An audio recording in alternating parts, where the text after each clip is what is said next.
Your honour, நீதிமன்றத்திற்கு தேவைப்படுவது தகுந்த சாட்சியங்கள், ஆதாரங்கள். அன்றைக்கு கோட்டார் அவர்களின் கவனத்தை திசை திருப்பி தனக்கு கருணை கிடைப்பதற்காக வாதியின் வக்கீல் தன் வாழ்க்கை வரலாறு என்ற நாடகத்தை நடத்தி காட்டினார். அந்த கதைக்கு ஏதாவது ஆதாரம் உண்டா, சாட்சிகள் உண்டா? எதுவுமே கிடையாது. இந்த வழக்குக்கு சிறிதும் சம்பந்தமில்லாத அதை பற்றி வாதம் செய்து கோட்டார் அவர்களின் நேரத்தை நான் வீணாக்க விரும்பவில்லை. என் கட்சிக்காரர் குற்றவாளி அல்ல என்பதை நிரூபிக்க மிஸ் ராதா அவர்களை மீண்டும் விசாரிக்க அனுமதி கோருகிறேன். Request granted. மிஸ் ராதா, அன்னைக்கு கடற்கரை ஹோட்டல் ரூம்ல என்ன நடந்துச்சு? ராஜா என்னோட உடல் உறவை ஏற்படுத்திக்கிட்டாரு. கல்யாணத்துக்கு முன்னாடி அப்படிப்பட்ட தவறு நடக்க அனுமதிக்க மாட்டேன்னு நீ மறுக்கிறியா? சொல்லக்கூடிய நிலைமையில அவர் என்ன விடல. அப்படி அவர் உன்னை என்னதான் செஞ்சாரு? அவர் என்ன என்ன செஞ்சாரு? கமான். இறுக்கி கட்டிப்பிடிச்சிட்டாரு. அவர் பிடியில இருந்து நீ விடுபட முயற்சி பண்ணலையா? முயற்சி செய்த முடியல. அந்த முயற்சி போராட்டத்துல ராஜாவோட நிலைமை என்ன? அவர் உன்னை எப்படி பிடிச்சாரு? எங்க பிடிச்சாரு? அவருடைய கை உடம்புல எந்த பாகத்தெல்லாம் பட்டுச்சு? அப்ப உனக்கு எப்படி இருந்துச்சு?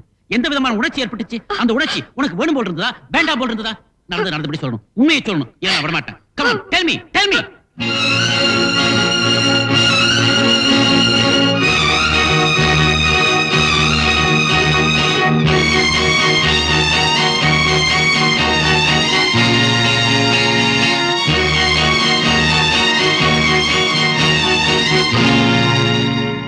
யுவர் ஆனர், நிறைந்த நீதிமன்றத்தில் ஒரு இளம் பெண்ணிடம் ஈவு இரக்கமில்லாமல் ஒரு அட்வொகேட் அருவருக்கும்படியான ஆபாச கேள்விகளை கேட்பதை நான் மறுக்கிறேன். இது என் கட்சிக்காரருக்கு பெருத்த அவமானம். வழக்கு என்று வந்து கூண்டில் ஏறி நின்று விட்டால் வக்கீல் கேட்கும் கேள்விகளுக்கு பதில் கூறித்தான் ஆக வேண்டும். நான் கேட்பது மிக முக்கியமான கேள்விகள்.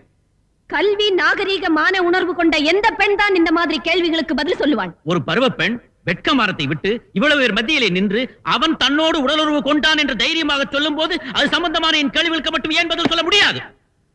எனக்கு தெரியும், சொல்ல முடியாது. ஏனென்றால் என் கட்சிக்காரர் உடலுறவு கொண்டதற்கு எந்த விதமான ஆதாரங்களும் கிடையாது. அந்த காட்சியை கண்ணால் கண்டதற்கு சாட்சி கிடையாது. இப்படி நடந்திருக்கலாம், அப்படி நடந்திருக்கலாம் என்ற அனுமானங்கள் அர்த்தமற்றவை. சமூகத்தில் ஒருவன் பலவிதமாக விமர்சிக்கப்படலாம். சட்டத்தின் பார்வையில் அவன் குற்றவாளியா? வாதிக்கு கொடுமை இழைக்கப்பட்டால் அந்த குற்றத்தை நிரூபிக்க தேவைப்படுவது கடிதங்கள், புகைப்படங்கள், தடயங்கள், தகுந்த ஆதாரங்களை தவிர ஜோடிக்கப்பட்ட கதைகள் அல்ல. தகுந்த சாட்சியங்கள் தாக்கல் செய்யப்படாத வரையில் சட்டத்தின் நேர் பார்வையில் என் கட்சிக்காரர் குற்றவாளி அல்ல அல்ல. யுவர் ஆனர், மிஸ்டர் தயாநிதியை நான் சில கேள்விகள் கேட்க விரும்புகிறேன். Yes, proceed.